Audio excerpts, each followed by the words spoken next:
नमस्कार, स्वागत है आपका टीवी 9 भारतवर्ष देख रहे हैं आप। मैं हूं आपके साथ अंजलि और मेरे साथ मेरे सहयोगी करुणा शंकर भी रहेंगे। और आज सुबह की सबसे बड़ी पॉलिटिकल खबर के साथ हम हाजिर हैं। मेरे पीछे आप देख सकते हैं, ये है भूपेश बघेल जो कि छत्तीसगढ़ के पूर्व मुख्यमंत्री हैं। और सबसे बड़ा सवाल अब इन पर यह आ गया कि क्या भूपेश बघेल को 508 करोड़ की रिश्वत मिली है। आगे हमने क्वेश्चन मार्क रखा है क्योंकि अब सवालों के घेरे में है भूपेश बघेल। और मेरे हाथ में ये जो आप देख रहे हैं, ये है ईडी की सप्लीमेंट्री चार्जशीट। इसमें 5 आरोपियों के बयान दर्ज है और इन बयानों में 3 बार छत्तीसगढ़ के मुख्यमंत्री भूपेश बघेल का नाम का जिक्र है। और यह भी जिक्र है कि 508 करोड़ इन्हें दिए गए। डिटेल में पूरी खबर आपको बताएंगे। सबसे पहले आपको बता दें, महादेव बेटिंग ऐप को लेकर के बहुत बड़ा खुलासा हुआ है। टीवी 9 आज आपको बताएगा इस घोटाले में छत्तीसगढ़ के पूर्व सीएम भूपेश बघेल पर कैसे शिकंजा कस गया है। तो देखिए, ईडी की सप्लीमेंट्री चार्जशीट में किन आरोपियों के नाम सामने आए ये आपको हम बताने वाले, और बघेल को कितने की रिश्वत मिली है, और साथ ही आपको बताएंगे बीजेपी ने आखिर क्यों भूपेश बघेल को भूपे कार्ड बताया। लेकिन सबसे पहले इस वक्त की बड़ी खबर क्या है आप देख लीजिए। महादेव बेटिंग ऐप, जो महादेव सट्टेबाजी ऐप है, इसमें सप्लीमेंट्री चार्जशीट को दाखिल किया गया। ईडी की चार्जशीट में भूपेश बघेल के नाम का जिक्र है और एक बार नहीं बल्कि 3 बार जो जिक्र है वो किया गया है। भूपेश बघेल को 508 करोड़ रुपए दिए गए। चार्जशीट में कहा गया, सप्लीमेंट्री चार्जशीट में 5 और आरोपियों के नाम दर्ज है।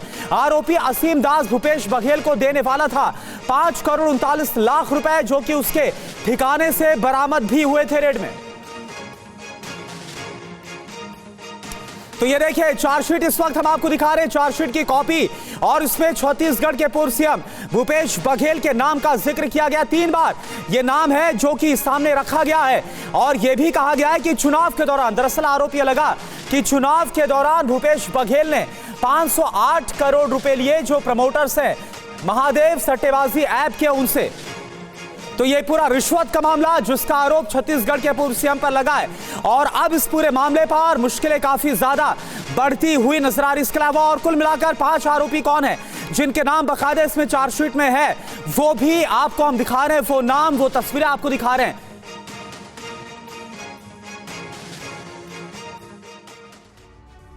जी हां, हम एविडेंस के साथ ये बात कह रहे हैं क्योंकि इस वक्त मेरे हाथ में जो पेपर्स आप देख रहे हैं, ये ईडी की सप्लीमेंट्री चार्जशीट है जिसमें 5 आरोपियों के बयान रिकॉर्ड किए गए और उसी के आधार पर हम ये तमाम खुलासे आप तक पहुंचा रहे हैं। तो सबसे पहले आपको हम बताते हैं कि ईडी की चार्जशीट की बड़ी बातें क्या हैं। बड़ी बातें सबसे पहले जान लीजिए। आपको बिग वॉल पर सारी डिटेल्स हम दिखाएंगे, एक एक करके पॉइंट वाइज आपको ब्रीफ कर रहे हैं जिससे आप समझ पाए। सबसे पहला जो पॉइंट है चार्जशीट में वो ये है कि छत्तीसगढ़ के पूर्व सीएम भूपेश बघेल का नाम इसमें आया है। एक बार नहीं बल्कि 3 बार आया है।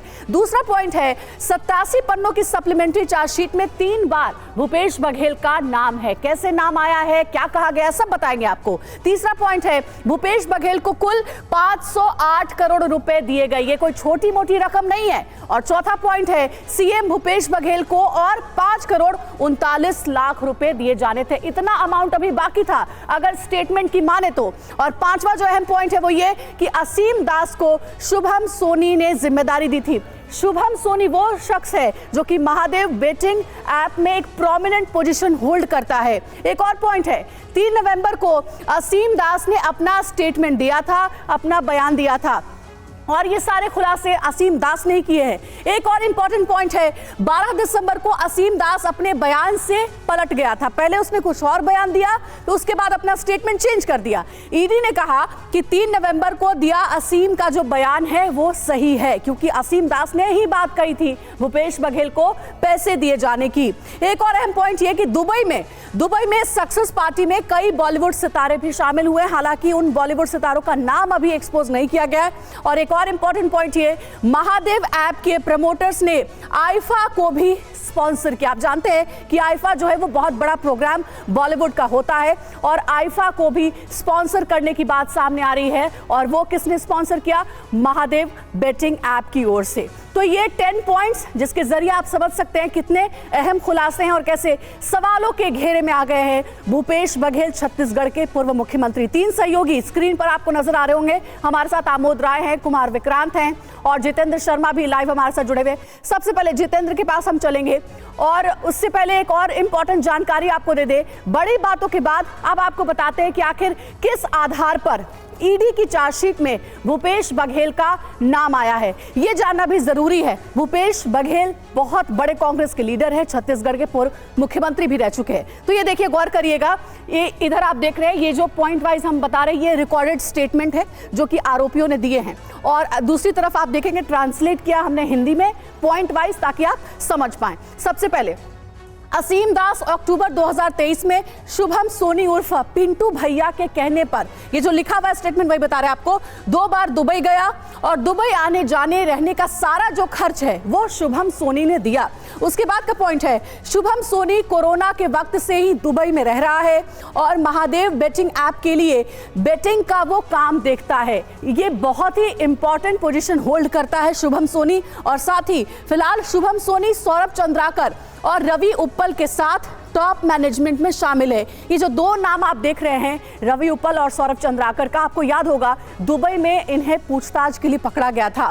पहली बार असीम 8 अक्टूबर को दुबई गया, उसे 2-3 दिन बाद भारत लौटने के लिए कहा गया और भारत में उसे कुछ खास लोगों को पैसे देने थे, इसे पैसे डिलीवर करने थे। भारत में उसे कुछ खास लोगों को पैसे देने थे। इसके बाद 12 अक्टूबर 2023 को असीम भारत लौटा, लेकिन शुभम सोनी को कोई पैसा नहीं दिया। शुभम सोनी के कहने पर ही सब कुछ हो रहा था, यह खुलासा असीम दास ने किया है। देखिए, 3 नवंबर को जो असीम दास ने स्टेटमेंट दिया था उसी की बातें आपको बता रहे हैं। दूसरी बार 25 अक्टूबर को असीम को दुबई बुलाया गया और वहां पर उससे कहा गया कि भूपेश बघेल को पैसे डिलीवर करने, पैसे देने हैं। 2 नवंबर को असीम दास भारत वापस आया, भारत लौटा। रायपुर एयरपोर्ट पर उसे एक गाड़ी और होटल की बुकिंग बताई गई और उसे ही कहा गया था भूपेश बघेल को पैसे देने के लिए। होटल पहुंचने पर शुभम सोनी का कॉल आता है। शुभम सोनी ने बताया कि कोई पैसे के साथ आ रहा है। दोपहर लगभग 2:15 पर एक आदमी वहां पर आया और उसके बाद उस आदमी ने नोटों से भरे 5 बैग्स असीम की गाड़ी में रख दिए। ये रिकॉर्डेड स्टेटमेंट है। असीम ने वो गाड़ी होटल के बेसमेंट में पार्क कर दी और इसके बाद शुभम सोनी का कॉल आया और उसने बताया कि वो जल्द लोकेशन भेजेगा जहां पर पैसे देने हैं, यानी पैसे डिलीवर करने। किसे पैसे देने हैं? स्टेटमेंट की माने तो भूपेश बघेल को। असीम दास से वॉइस मैसेज के बारे में पूछने पर यह बताया गया कि शुभम सोनी का मैसेज है, मैसेज में भारत जाकर किसी बघेल को 8 से 10 करोड़ रुपए देने की बात कही गई थी। बघेल यानी कि भूपेश बघेल को लेकर यह बात कही जा रही है। असीम दास 3 नवंबर को दिए अपने बयान से पलट गया। अपने वकील के साथ आए किसी शख्स के प्रभाव में आकर असीम पुराने बयान से पलट गया। उस आदमी ने पहले से टाइप किया हुआ कोई दस्तावेज दिया और उससे कहा कि वो अपनी हैंडराइटिंग में इसे पेश करे, जिससे उसे कानूनी मदद मिलेगी। ये देखिए, ये जो पूरा निचोड़ है वो हम आपको बता रहे हैं जो कि स्टेटमेंट का दिया गया है, और इसमें साफ साफ ये पता चल रहा है, ये समझ में आ रहा है कि कहीं ना कहीं भूपेश बघेल का नाम सामने आया है और उनकी जो पोजीशनिंग है पैसे को लेकर के वो साफ होती है। हालांकि अभी उनसे भी पूछताछ होगी इस पूरे मामले में। हमारे सहयोगी हमारे साथ जुड़े हुए जितेंद्र के पास सबसे पहले चलेंगे। जितेंद्र, ये जो रिकॉर्डेड स्टेटमेंट है अगर उसकी माने तो भूपेश बघेल सीधे तौर पर समझ में आ रहा है कि पैसे उन्होंने लिए महादेव बेटिंग ऐप में। हालांकि अभी भी सवालों के घेरे में भूपेश बघेल, क्योंकि उनका स्टेटमेंट देना बहुत जरूरी है कि आखिर उनका कितना इन्वॉल्वमेंट था पैसों के लेन देन में। अभी तक आपके पास क्या जानकारी इस पूरे खुलासे को लेकर? जी बिल्कुल, देखिए, इस चार्जशीट को पढ़ने के बाद अगर स्पष्ट शब्दों में कहें तो भूपेश बघेल की आने वाले वक्त में मुश्किलें बढ़ सकती हैं। जाहिर सी बात है, बीडी इस पूरे मामले पर उन्हें पूछताछ के लिए सम्मन करेगी, क्योंकि सीधे तौर पर इस केस के मुख्य आरोपी असीम, मुख्य आरोपी इसलिए कहा जाएगा क्योंकि जिस असीम दास के बयानों पर भूपेश बघेल पर यह आरोप लगे हैं वो महादेव बैटिंग ऐप का कुरियर है, यानी कि जो कि हवाला का पैसा एक जगह से दूसरी जगह हिंदुस्तान के अंदर लेकर जाता है। कई बार दुबई जा चुका है और खास तौर पर सौरभ चंद्राकर का करीबी है, रवि उप्पल का करीबी है और साथ ही शुभम सोनी का भी ये करीबी है। तो इसीलिए इसके बयानों पर यकीन करना जांच एजेंसियों के लिए बेहद जरूरी हो जाता है, इसके बयानों को वेरीफाई करना बेहद जरूरी हो जाता है। इसलिए साफ तौर पर जब इलेक्शन का जो पहला चरण था अभी हाल ही में छत्तीसगढ़ में, उस दौरान ईडी ने रेड की थी एक होटल पर और उस होटल की पार्किंग में खड़ी गाड़ी से तकरीबन 5.39 करोड़ कैश बरामद हुआ था। उस कैश को बताया जाता है कि असीम के पास से बरामद किया गया था और जब असीम दास से पूछताछ हुई तो असीम दास ने बताया कि दरअसल ये पैसा हवाला के जरिए दुबई से हिंदुस्तान आया है और ये पैसा उसको अलग अलग लोकेशन पर पहुंचाने के लिए बोला है। और एक वॉइस नोट उसके पास था। उस वॉइस नोट को जब जांच एजेंसी ने खोला तो पता चला कि उस वॉइस नोट में बघेल का नाम लिया जा रहा है। जब बघेल के बारे में पता लगा तो बताया गया कि भूपेश बघेल का नाम है, यानी कि जो पैसा है वो भूपेश बघेल को दिया जाना है। सख्ती से पूछताछ करने पर आरोपी असीम दास ने बताया कि दरअसल पिछले कुछ महीनों में कुल मिलाकर 508 करोड़ रुपए भूपेश बघेल तक महादेव बैटिंग ऐप के जरिए पहुंच चुके हैं। तो अपने आप में बेहद संगीन आरोप है, बड़ा आरोप है। तो ऐसे में अब जाहिर सी बात है ईडी एक बार फिर सम्मन जारी करेगी भूपेश बघेल को और उनसे पूछताछ की जाएगी। जी चलिए ठीक है, आप बने रहिए जितेंद्र हमारे साथ, और इस बीच हमारे साथ 2 और संवाददाता जुड़े हुए हैं, उनका रुख करें। लेकिन इससे पहले बड़ी खबर, महादेव बैटिंग ऐप मामले में मुंबई में भी गिरफ्तारी हुई है। मुंबई क्राइम ब्रांच की एसआईटी ने भी गिरफ्तारी की है। गिरफ्तार आरोपी का नाम है Dikshit Kothari. Lotus Book 08 application का ये संचालक है कोठारी। कोर्ट के आदेश पर माटुंगा पुलिस ने दर्ज की थी इसके खिलाफ एफआईआर। तो लगातार गिरफ्तारियों का अंजाम दिया जा रहा, और इन सब के बीच सबसे बड़ा नाम और जिससे सबसे ज्यादा रिश्वत दी गई, इसमें एक बड़े नाम के तौर पर भूपेश बघेल, जो कि छत्तीसगढ़ के पूर्व सीएम है, कांग्रेस के कद्दावर और बड़े नेता, उनका नाम इसमें सामने आया। जी हां, सुबह की सबसे बड़ी पॉलिटिकल खबर है ये, और मेरे हाथ में जो डॉक्यूमेंट्स आप देख रहे हैं यही है ईडी की सप्लीमेंट्री चार्जशीट, जिसके आधार पर ये सारे खुलासे हम आप तक पहुंचा रहे हैं। देखिए, महादेव ऐप का दुबई कनेक्शन भी सामने आया है। अब दुबई कनेक्शन क्या है ये आपको हम बताने वाले हैं। कहा यह जा रहा है कि रेड्डी नाम के एक शख्स का भी नाम सामने आया है, और अन्ना बुक, ये सारे एक दूसरे से लिंक जो है वो जुड़े हुए हैं। 3200 panel, 3500 staff, 40 crore daily income. ये देखिए, अब आपको हम अच्छे से समझा रहे हैं। सबसे पहले आप देखिए महादेव ऐप का दुबई कनेक्शन, जिसमें रेड्डी अन्ना बुक, और उसके बाद जो एरोज आपको नजर आ रहे हैं, यानी जो ब्रांचेस हम दिखा रहे हैं, उसके बारे में आपको समझाते हैं। इसमें कुल पैनल कितने थे? 3200 पैनल थे। स्टाफ कितने काम करते थे? 3500 के करीब, और 40 करोड़ डेली इनकम होती थी इस ऐप के जरिए। वहीं 20 विला में रहते हैं। दुबई में सक्सेस पार्टी भी दी गई। अभी तक ये बयानों के आधार पर खुलासे हुए हैं। वहीं इसमें बॉलीवुड के कई सितारे भी पहुंचे हैं, और कहा यह भी जा रहा है कि प्रमोटर्स ने आईफा को भी स्पॉन्सर किया। आईफा आप सभी जानते हैं कि बॉलीवुड का एक बहुत बड़ा प्रोग्राम है जो कि इंटरनेशनल मंच पर होता है। इसे स्पॉन्सर करने की बात भी सामने आ रही है। वहीं स्पोर्ट्स बज नाम से कंपनी शुरू की गई। नीतीश दीवान के नाम से यह कंपनी शुरू की गई थी। स्पोर्ट्स बज के जरिए भी बेटिंग होती थी। बेटिंग यानी आप समझते हैं सट्टा लगाना, पैसे लगाना। तो इस तरीके के खुलासे अभी तक हुए हैं, जो कि अपने आप में कई बड़े सवाल खड़े करते हैं। और चलिए देखिए, हमारे साथ जो संवाददाता जुड़े उनका रुख करते हैं, और कुमार विक्रांत का इस वक्त हम रुख करते हैं। कुमार विक्रांत जो कि कांग्रेस दफ्तर से हमारे साथ लाइव जुड़े हुए हैं। कुमार, अब इसके बाद कांग्रेस में कैसी हलचल है, क्योंकि उन्हीं कद्दावर नेता और पूर्व सीएम भूपेश बघेल का नाम सामने आ रहा है। देखिए, हलचल जैसा कुछ नहीं है, क्योंकि कांग्रेस पार्टी लगातार ये कहती आई, और अभी हमारी जो कांग्रेस के कुछ नेताओं से बात हुई है, उनका यही कहना है कि विपक्षी नेताओं के खिलाफ ईडी ऐसी कार्रवाई लगातार करती आ रही है।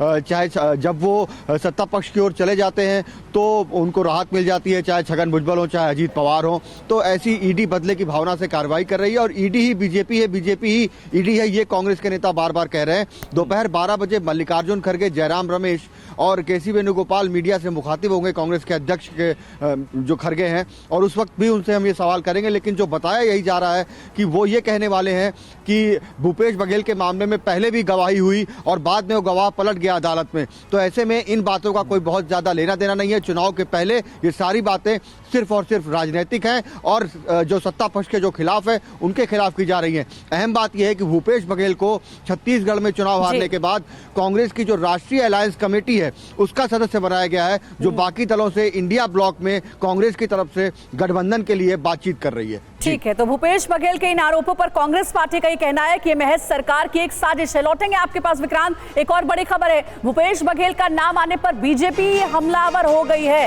कांग्रेस में सीएम मतलब करप्शन मिनिस्टर, ये बीजेपी का आरोप है। पीएम ने रुपए काट दिया, सोनिया ने भूपे काट दिया, ये बीजेपी का कहना है। कांग्रेस ने महादेव को भी नहीं छोड़ा। तो देखिए, बीजेपी अब हमलावर हो गई है, और इस पूरे मामले को लेकर के भूपेश बघेल को, पूरी कांग्रेस पार्टी को घेरा जा रहा है अपने बयानों के जरिए।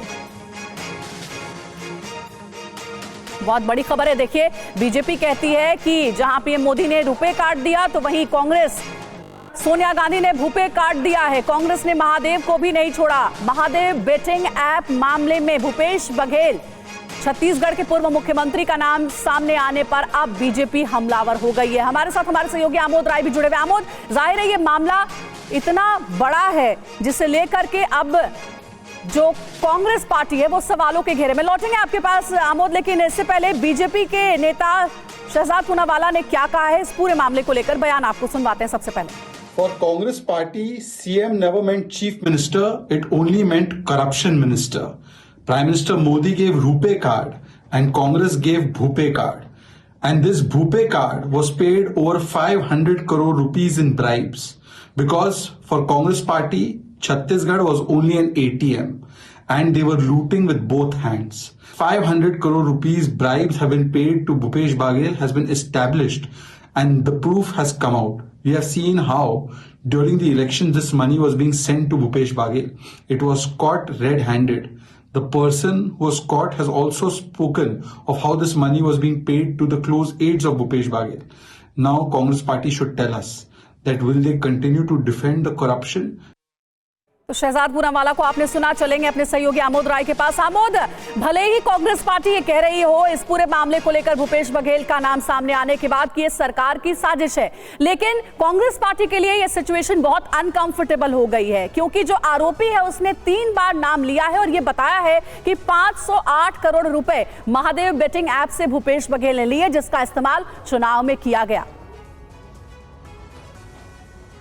देखिए अंजलि, छत्तीसगढ़ चुनाव के समय जब ये मसला उठा था उस वक्त आपको याद हो तो शुभम सोनी दुबई से बैठकर एक अपना रिकॉर्ड करके स्टेटमेंट मीडिया को जारी किया था, जिसमें उसने साफ साफ उसने कहा था कि मैंने जो ब्राइब दिए हैं वो सीएम तक पहुंचे हैं और उसमें हैंडलर के तौर पे दास का इस्तेमाल हुआ है। लेकिन अब बीजेपी उसको लगातार पूरे चुनाव में इस्तेमाल करती रही, उसका उपयोग करती रही और आरोप लगाती रही कि भूपेश बघेल कहीं न कहीं करप्शन में फंसे हुए हैं और उनके खिलाफ जांच पहुंचेगी, जांच की आग उन तक पहुंचेगी। ये बात बीजेपी लगातार कही थी। बीजेपी के बड़े नेता कह रहे थे, गृह मंत्री अमित शाह तक और प्रधानमंत्री तक ने इस पूरे मसले पर कई बार चुनावी भाषणों में नाम लिया छत्तीसगढ़ के सीएम का। उसके बाद अब ईडी ने जब चार्जशीट फाइल किया है और उसमें भूपेश बघेल का नाम आया है, जाहिर तौर पर बीजेपी के लिए एक बड़ा शस्त्र मिला है आगामी लोकसभा चुनाव में हमला करने के लिए, क्योंकि भूपेश बघेल कांग्रेस में कोई सामान्य नेता नहीं है, बड़ी हैसियत रखते हैं और बीजेपी इस बात को जानती है और बीजेपी के आला नेता इस बात को जानते हैं कि भूपेश बघेल का फंसना यानी कांग्रेस को ज़्यादा बड़ा चोट पहुंचना होगा। और ईडी अगर इस वक्त ये काम कर रही है तो किसी भी तरह से बीजेपी पीछे नहीं हटेगी, लगातार अपना आरोप और बिल्कुल आमोद, बीजेपी को एक बहुत बड़ा मुद्दा मिल गया है कांग्रेस पार्टी को घेरने के लिए। और जैसा विक्रांत ने बताया कि आज कांग्रेस पार्टी इस पूरे विवाद को लेकर, पूरे मामले को लेकर के एक प्रेस कॉन्फ्रेंस भी करने वाली है, तो उस प्रेस कॉन्फ्रेंस का हमें जरूर इंतजार करना चाहिए। बहरहाल आप तीनों को बहुत बहुत धन्यवाद करना चाहेंगे इस पूरी खबर पर एक्सक्लूसिव जानकारी हम तक पहुंचाने के लिए। तो आपको बता दें कि मेरे हाथ में ये जो डॉक्यूमेंट्स आप देख रहे हैं, जिसको बार बार मैं आपको बता रही हूँ, इसमें लिखा क्या है, पूरा ट्रांसलेशन हमने आपको बता दिया हिंदी में कि क्या बयान था, लेकिन अगर आप इसे देखेंगे तो देखिए हमने इसे हाईलाइट किया है, जिसमें कि बेसिकली भूपेश बघेल का नाम है। एक बार पढ़ के सुना देती हूं जल्दी से। Examination of the email date 2/11/2023 sent by Mr. Shubham Soni also revealed many other startling allegations, namely that regular bribe payments have been made in the past and so far around rupees 508 crore have been paid by Mahadev app promoters to Mr. Bhupesh Baghel, Chief Minister of Chhattisgarh। देखिए एक बार नाम आया है जिसमें कि ये बताया जा रहा है कि 508 करोड़ की रकम पेड की गई थी महादेव ऐप प्रमोटर्स की ओर से। दूसरी बार जरा आप देखिए, जल्दी से आपको बता देते हैं, समय की कमी इसलिए। असीम दास का ये जो देखिए आप देख रहे होंगे नाम, असीम दास ये आरोपी है इस पूरे मामले में जिससे पूछताछ हुई थी और उसने 12/12/2023 को एक स्टेटमेंट दिया जिसमें बोला है, he revealed that mister Shubham Soni holds prominent position in Mahadev online book and he was tasked by mister Shubham Soni to deliver a substantial amount of cash to mister Bhupesh Baghel. ये दूसरी बार नाम है जिसमें असीम दास बताता है कि शुभम सोनी, जो कि एक प्रोमिनेंट पोजीशन होल्ड करता है महादेव बेटिंग ऐप में, उसने बघेल को पैसे देने के लिए कहे थे। अब तीसरी बार ये डॉक्यूमेंट देखिए, he was again called to Dubai on 25/10/2023 by Mr. Shubham Soni and was again told that he would be provided cash which was to be delivered to Mr. Bhupesh Baghel, ex-CM of Chhattisgarh। ये ED की supplementary chargesheet जिसमें 3 बार भूपेश बघेल का नाम का जिक्र और जिसमें ये सीधे सीधे पता चलता है पैसे देने की बात कही गई थी भूपेश बघेल को लेकर के।